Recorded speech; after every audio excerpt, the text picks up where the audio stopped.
What's going on, everybody? It's Bill Bailey with today's Boondoggle.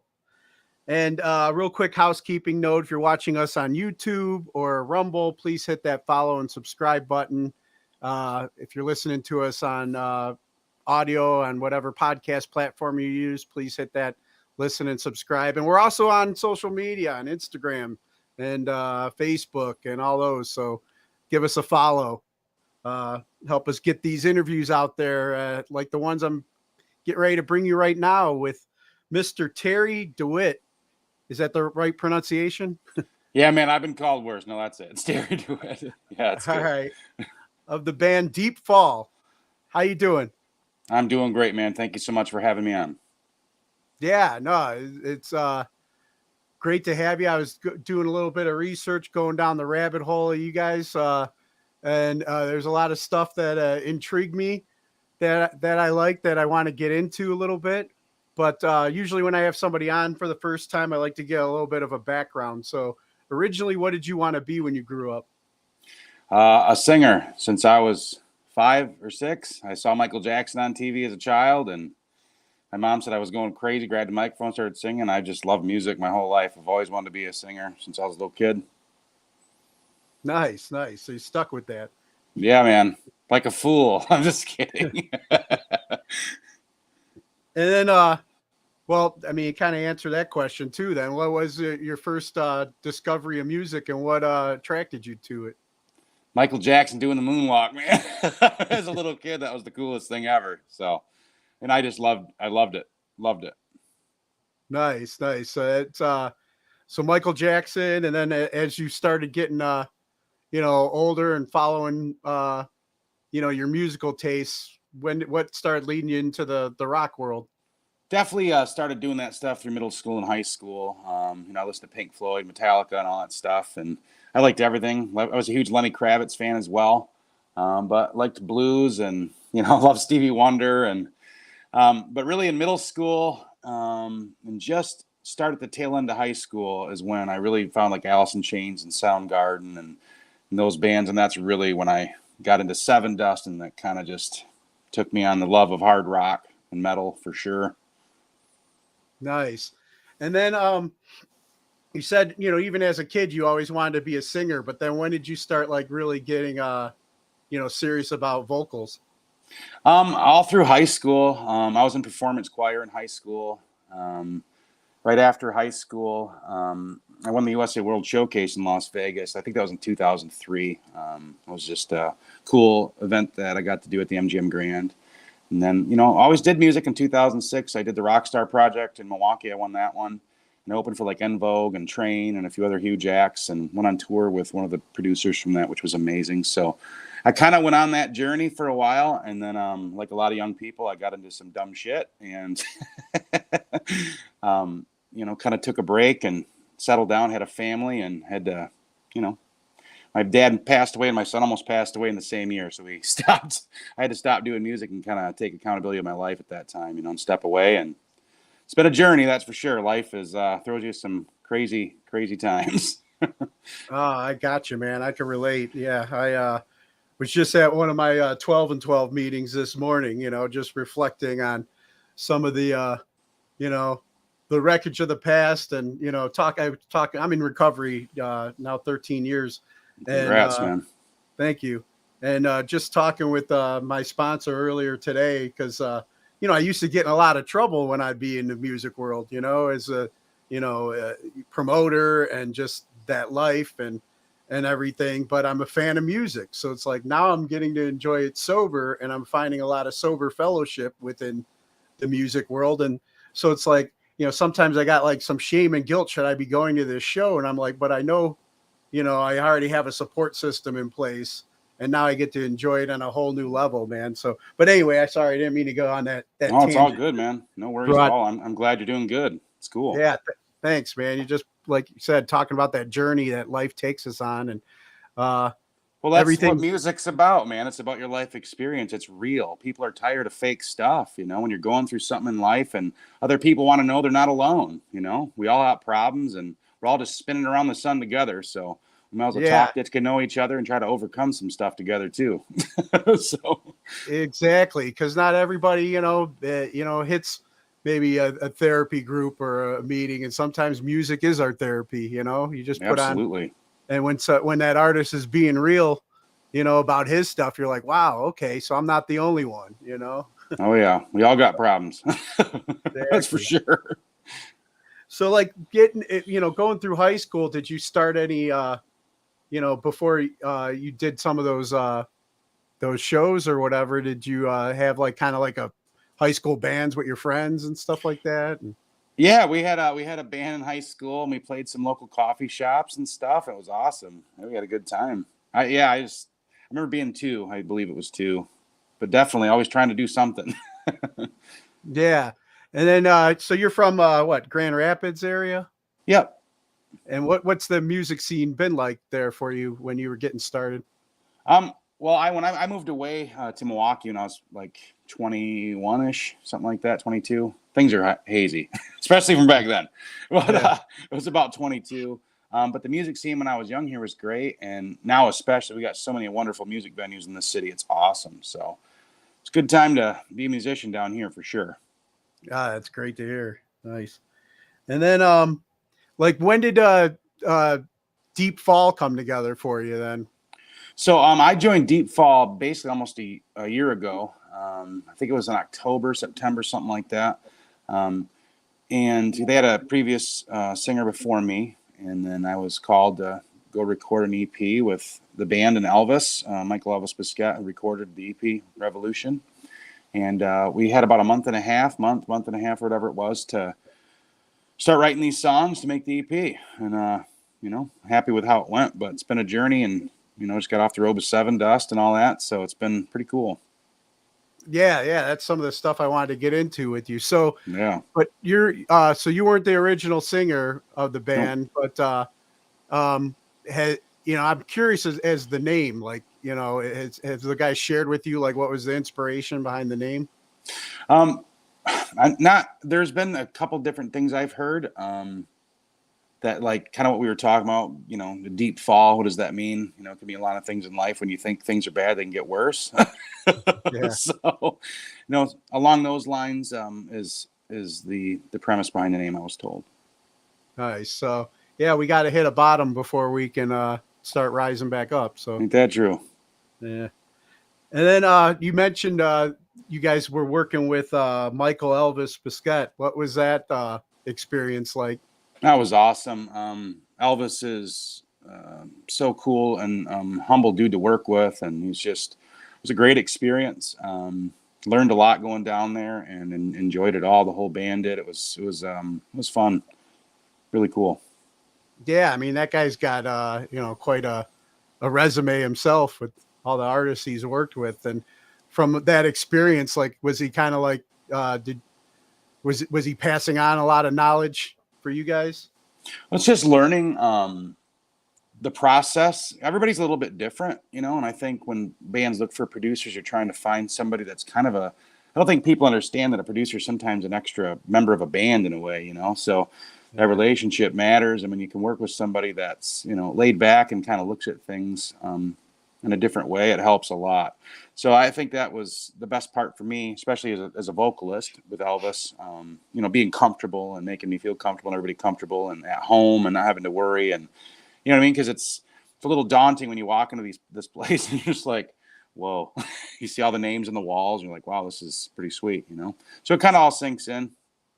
Yeah. Kind of like, man, a little bit of intimidating, maybe, Absolutely. And then, when you work with producers, you got to just be pliable. So as a vocalist, you meet other people that are, jerks or whatever you want to call them, but you work with people, you just got to be easygoing and pliable, That's how you got to be. And then, like you mentioned, he's kind of like becomes like another member of the band, and I was reading that he was a big influence on, pushing more with your keyboards in the project. Yeah. We all give our keyboard player a lot of crap because he plays the keyboard and it's fun, but also I've known him for a long time, but we give him, he's our wizard in the band. Every band has to have a wizard and he's ours. So he's a smart dude, and we give him crap about the piano and the keyboards, but Elvis really brought that to light. You know what I mean, with production, and it sounds amazing. All these different keyboard sounds, and I know they had a nerd of a time hanging out doing that. So, and it's cool. It turned out amazing. In fact, the song with the most keys on it was just released today. Into the Sun just came out today. So check it out if you want to hear 83 layers of keyboards. It's pretty sweet. Nice. Yeah, I'll have to check that out when we get off of this. But you mentioned a little bit about, that you guys already been out on the road, like with Sevendust, and I think I was reading like Alter Bridge and bands like that. Like, what's that experience been like? Yeah, we just got off the Sevendust tour. I believe it was the end of May, and it was awesome. It was a great run. Learned a lot. Learned a lot as just to focus on as a vocalist, but also as a band and how to go about things. They're just so professional, and they've been doing it so long. They make it look so easy. Great experience. And on that tour was Plush and All Good Things, who were great people. It was just a great tour. It was a good time. Nice. And then so being kind of like, were you guys like kind of like the rookies then on that, and get to kind of like I guess kind of like learn the proper whatever backstage etiquette or whatever? No, well, I mean, not rookie. We've all done this before, like on some level, but definitely, never toured with Sevendust before. So, and you just go out there when we were the first to perform. So you just go out there and be professional, and everybody was. It was a great time. Everybody was really nice and laid back and easy going, and it was nice. No drama, which I love. Yeah, it's always a plus. Yeah, it is. Yeah, and then forming new friendships and relationships help. Absolutely. Last, it's usually what I it's usually the experiences and the relationships. You can have the big all the other stuff that comes along with it, but the things kind of like lose their luster not too long, and then you're on the next big thing. But those relationships, that's the stuff that you always like remember and are important. Oh, of course. And it's like I mentioned earlier, I've been dreaming about going on tour with Sevendust since I was 19, 20 years old. And I got to sing with them the last night of the tour. I got to sing Angel Sun with them on stage. So that's something, I'll live with me forever. And then talking with all the other bandmates and the other bands that were there, and meeting and hanging out after. It's amazing, man. It's what life's all about, meeting cool people, for sure. Yeah, that's awesome. And then so the you said you one song, your new video just came out today. But let's talk a little bit about the EP Revolution. Sure. What was I mean, perfect title name. If you're anybody that hasn't had your head in the sand, I guess, and in our country the past couple of years, but like, what was the inspiration behind that title? It's really based on the song Revolution 2, which was our first release. And, I wrote that about technology and what it's doing to the world and people. As I mentioned, you don't know what's real or fake anymore. It's hard to tell what's going on with anything, whether you're on either side of the fence. I mean, it just seems that everything is BS, and I don't think that's a good space to be, And we're seeing a shift in culture, and I think people should pay attention to it and take it seriously. Try to learn about each other and not hate each other all the time, because, if history's taught us anything, is that doesn't end well, ever. So exactly. And like, just... I what I kind of got out of, and I want to talk a little bit about the video for that song, but like what you just said too, is just like there's so much stuff that we're getting hit with. We don't know what's real or not. And I'm kind of a follower of history, and I'm retired military and stuff. And, I think that it was, I forget who it was with the CIA said, we'll know that our propaganda campaign or whatever was successful when people don't know what's real and what's not, or I'm something along those lines, he said. And it feels like, we're hit with so much information, misinformation, disinformation in this day and age of technology, you don't know what to believe, and we're distracted and we're divided over some of the dumbest things, it Yeah. seems like, and It's why our future and our finances, financial whatever is being taken from us. It's crazy. People do need to wake up and start paying attention and step back. absolutely, man. And well, thank you for your service for one. And I agree. It's just we're at a time where the financial markets are collapsing. They're talking about the housing market it's gonna follow at some point. And then we found out real quick how fast things can change. It just a pandemic comes and all your medicine comes from other countries, and you're relying on other people to get along for your survival. And obviously the medical system was overloaded, and we learned a lot about our country and how fragile it actually is instead of how strong it is. We're told it's the strongest, but when you have an enemy you can't see, that's where people need to come together and try to get through it instead of wanting to hurt each other and whatever else people are trying to do out there. It seems like, we're supposed to be on the same team. So Yeah, exactly. And you just said something that brought up a good point for me too, is like, I remember September 12th, 2001, how we all were united. Everybody had a flag. We all came together. It seemed like, because we felt we had an enemy we could see, but now that they're, and we said we'd never forget, but now it's just like we're more divided than ever before. And it's like, and we don't really have a defined, we're making ourselves, the other American people, our enemy, instead of, who's really pulling the strings to get us all distracted and fighting amongst absolutely. each other. And Definitely that's technology's like playing a huge role because everybody's a keyboard badass, or analyst or something like that, Yeah, absolutely. And, that's kind of what Revolution touches on. It talks about the media, and that's what's in the video that you mentioned. Like, it's like all this stuff is fake, and we're supposed to have transparency with our government. We're supposed to be running the government, not them running us. They're supposed to work for us. And it seems like there's no transparency. There's no accountability. How can you have trillions of dollars in debt? You know what I mean? Why are we bailing out big companies and giving them money? Why are we doing that? Why is the inheritance tax 50% after it's already been taxed? Why? It doesn't make sense. It doesn't seem like it's set up for us, No, not at all. And like you said, speaking of the video, there was a lot of there's a lot going on in the video, but it's like I always like kind of try and pay attention to certain symbols and stuff like that, and the mention of AI in your lyrics and everything too.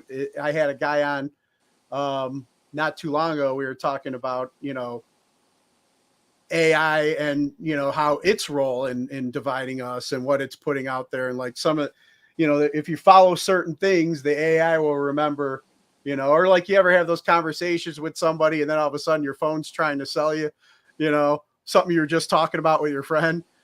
Well, yeah. I mean, we learned a lot about the whole Project Heartbeat thing with Snowden and how people are spying on us with their phones every day. So, I mean, people don't realize, like, probably should pay attention to these things. Like, too much technology is not good, where everything that you do is filmed and recorded.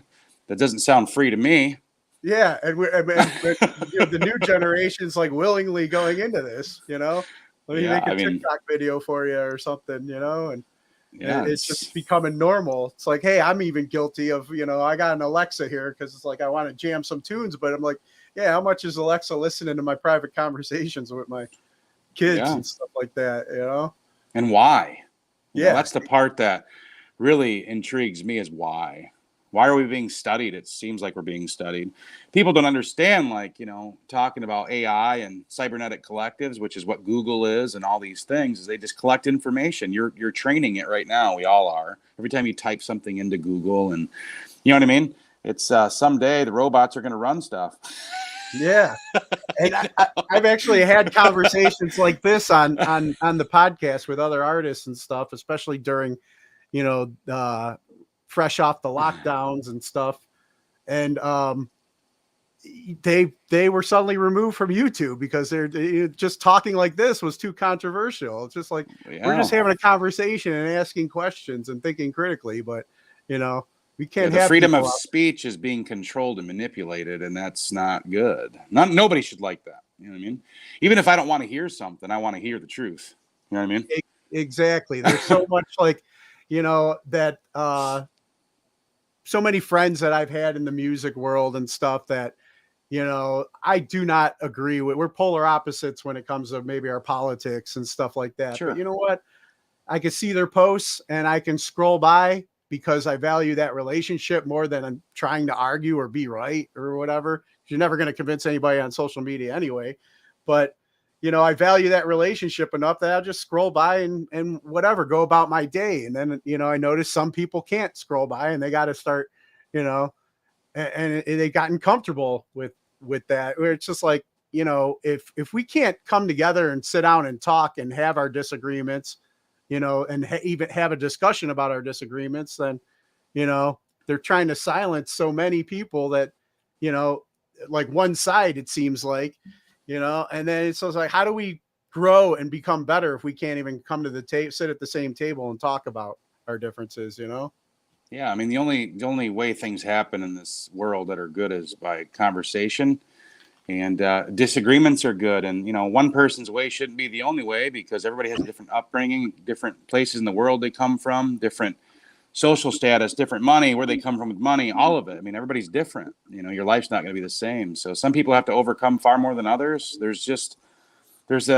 life, There's a lot in the middle that you can agree on if you choose to. You know what I mean? Yeah, exactly. It's like when we were done isolating and able to start getting back together, I noticed, a lot of those people that I didn't agree with or maybe, debated with online, if we were at a show together, enjoying some live music, all that stuff was forgotten and we were just jamming together. And that was the beauty of, of music and being able to get past our differences and stuff.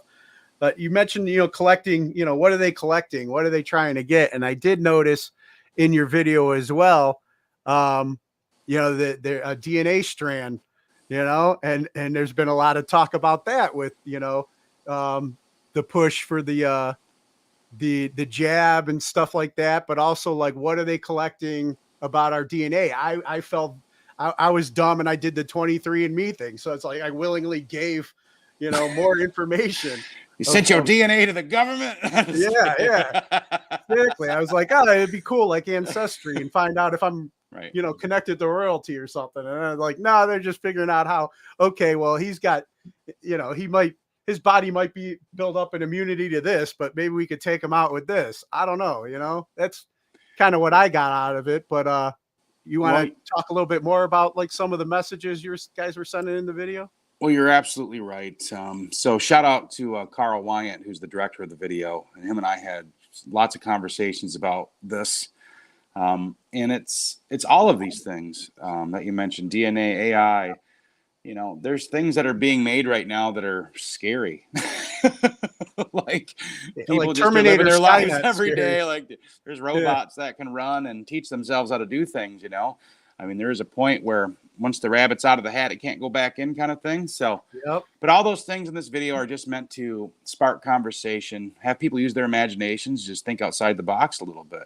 I think everybody, and myself included, you get caught up in your life and, what's real, what isn't, what matters. And what matters is people. It's when you grow old and you're on your deathbed, you're not going to give a crap about what you own. You're going to care about who's around you and who you love. Yeah. That's it.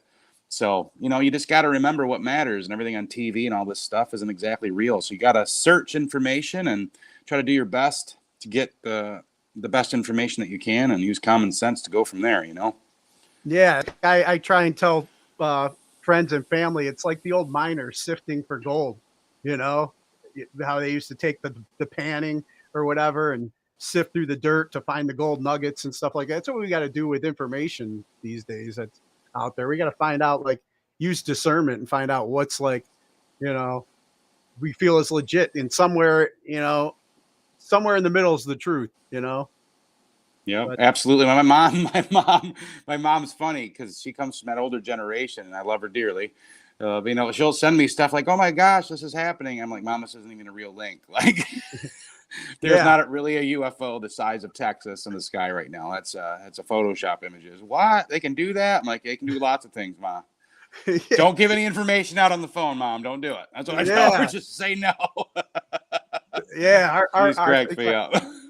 Our moms are definitely, of the same ilk. It's like I remember, especially when the COVID task force would be on there, and I'd be like, "Mom, you're making yourself sick by constantly watching that stuff right now. You're mentally making yourself sick. Like, turn it off, and you'll start feeling better. Go for a walk, get some fresh air. It's all right." Yeah, I've done that, man, where I've got caught up in it and get pissed off, and you're just like, why am I doing? I'm falling for this right now. What am I doing? Yeah, it happens to everyone. It's emotional, it gets your emotions going, and that's when you make bad decisions normally. Exactly. That's why I lean back on some of my recovery in the serenity prayer. It's like, what do I have control Yeah, over, right now? absolutely. What am I powerless over? I can only control how I'm going to react to some of these things, and that's what I need to focus on. Such an But important thing too, because I have a son, and it's like we talk about that all the time. Like, worry about things you can control. You can control your attitude, how you outlook things. You can't control what this person does or that person does. yeah, It's simple, exactly. really. Yeah, yeah. And I try and same thing. I try and share that with my daughters and stuff. But you brought up a good point too, which about on your deathbed, what's really going to be important, the relationships or the stuff that you have. And it um I was I was really intrigued, and I enjoyed the track Phantom because it's like, you're speaking to your family from beyond. You want to elaborate a little bit about the inspiration behind that song? And Yeah, man, that one was probably one of the toughest songs I've ever wrote. It's very personal to me, obviously. But yeah, I just wrote it about passing away and overseeing my family. I've dealt with a lot of stuff in my life from the beginning.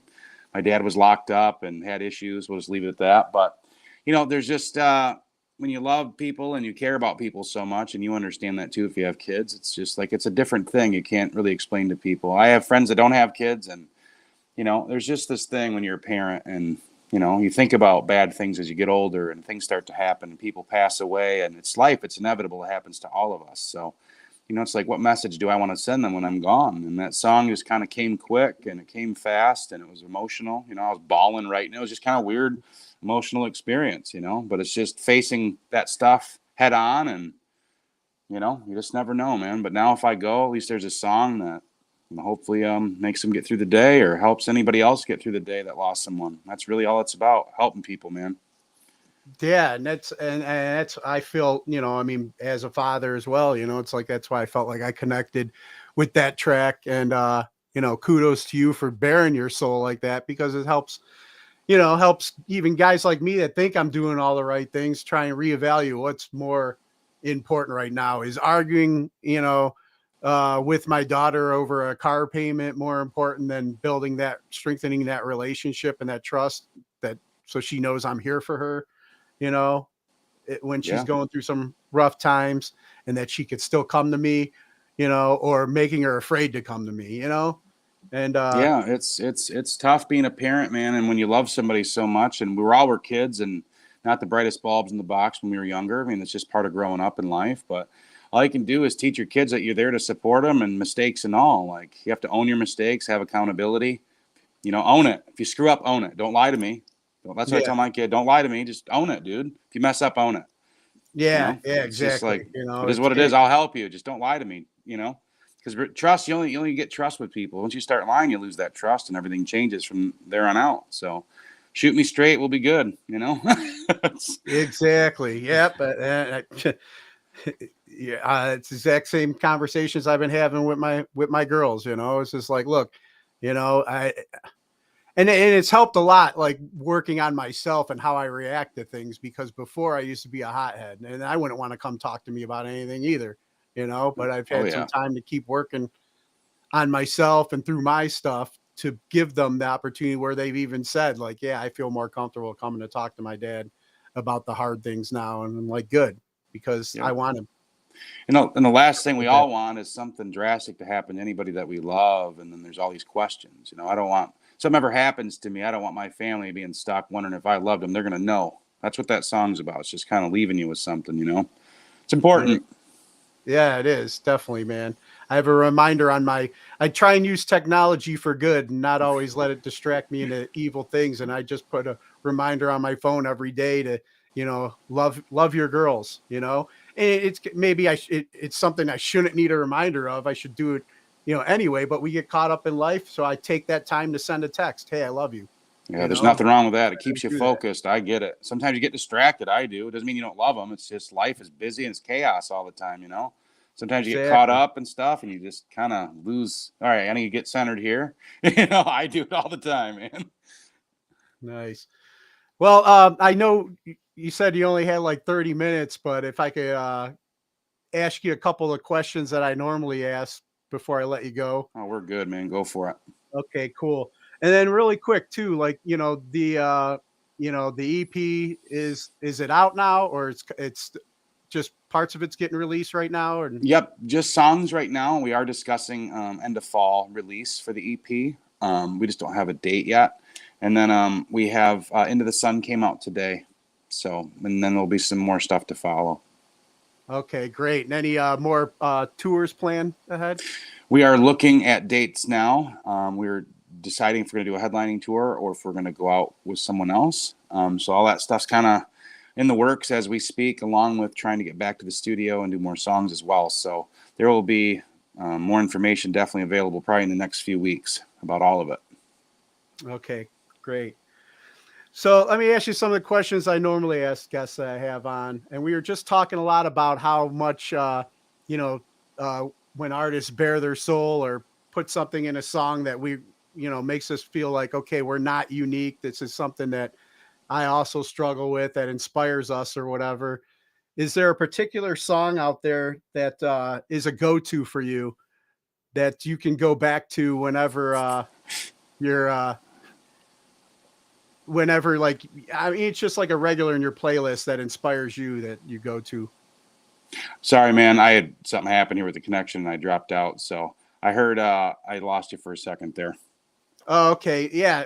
Speaking of the songs that, we feel that, uh, inspire others or whatever by people bearing their souls and stuff, is there a particular song that's on your playlist that is a go to for you whenever you're looking for inspiration? Yeah, man, I'm a big Chris Cornell fan and a big Alice in Chains fan, and Black Hole Sun's one where if you just if you listen to the lyrics of that song, you can hear the darkness and depression in it, and it sounds weird to be an inspirational song, but it's that whole bearing your soul and just being real about stuff, and that's what I loved about Lane Staley and Chris Cornell. And there's many artists that are phenomenal that do that as well, but. Black Hole Sun and I listen to the Dirt record sometimes. By Alice in Chains, one of my favorite records. That whole record inspired me. So many great songs in that. But those are definitely go-tos for me if I'm in a funk, or it just brings back great memories of me being younger and first hearing these songs that inspired me. Yeah, for sure. I just got to catch Alice in Chains recently because they're back on tour now after, you know, all these years of, and the lockdowns and everything. And man, it was such a great show. So I'm phenomenal. going. I'm going in a few weeks, man. I can't wait. Oh, nice. Yeah, man. Great live act. And then what class do you feel should be mandatory before graduating high school today? Traveling to a third world country. Yeah. I think going to see what other people live like in other countries. I think it'd be good for people to learn that. Not everything's rainbows and butterflies everywhere. Yeah, So. yeah. Makes you appreciate more what you have. And home ec, bring that back too. Yeah. And civics. Teach my kid how to do taxes in school and have a bank account and finances in high school. I don't have financial classes. I don't get it. You know what I mean? Yeah, exactly. Yeah, it's like some people that it seems like the loudest voices of complaining are people that have never been out of the world. They're just stuck in their bubble, And it's just You're like, man, right. if I'm grateful for my time in the military for seeing a lot of these other places, made me appreciate what I had back home so much more. Absolutely, man. And then who are three people who've inspired you or you can credit for making you the person you are today? My mom and my grandparents definitely are the three people that help mold me for sure. I wasn't always rainbows and butterflies for me growing up either, but it's, you know, they never quit on me and always believed in me and pushed me to do things. And, you know, that's the kind of people you need in your corner for sure. Exactly. Definitely. And then, are there any causes or organizations that you support and encourage others to check out?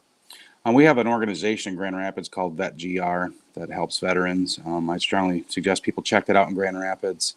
We're not affiliated with anything. I'm just giving them a shout out. I think they do great work. I went to high school with Jesse Brower, who's a veteran who's experienced some crazy things, and just go check it out. It's a great organization. Nice. And if I read correctly, you guys have a veteran in your band as well, right? We did. Taylor stepped down from the band now, but we did. Yes, Taylor was a veteran, and he was a part of this EP for sure. So shout out to Taylor. Hope you're good, bro. Cool. And then, favorite toy as a child? My Teddy Ruxpin, I think. I took that thing everywhere with me when I was little. I was like, I don't know if people know what that is, but it could talk. Yeah. And it's pretty fascinating when you're 4. Like, it was sweet. You swap out his tape for like Judas Priest or something like that. And you have it like Right. I never did Chuck E. that. Cheese rock show or something, you know? Right. That was just a cool thing. Nice. And then, speaking of our veterans and military, any message you have for our military members currently serving overseas? Thank you so much for your service and sacrifice. I've had friends and family that have done it, and it's just appreciate it very much. Not everybody always does, but there's a lot of us that do. So thank you. Be safe. Awesome. Well, thanks for giving me some time today, Terry. It was good talking with you and getting to know more a little bit behind, you know, the EP and, you know, knowing I wasn't seeing things in the video, you know, reaffirming that there's other like-minded people that do think critically still out there. I appreciated our conversation. If there's people that are new to learning about Deepfall and want to check you guys out more, where would you send them? Well, thank you so much for the kind words, man. It was an honor to be on today. And so if you want to follow us or anything we're doing, it's deepfallband.com. All of our socials are right on the first page, and you can follow us everywhere there. So deepfallband.com. And please check out Into the Sun that just dropped today. Let us know what you think. Nice, man. And then before I let you go, one last favor. You mind cutting a promo ID for the show? Yeah, no problem, dude. Yeah, just introduce yourself. You're listening to today's Boondoggle. This is Terry DeWit from Deepfall, and you're listening to today's Boondoggle. Peace! Awesome, man. Terry, thank you so much for your time, man. I appreciate it. Good talking. Absolutely, bro. You take care. Thank you. All right, you too. Bye-bye.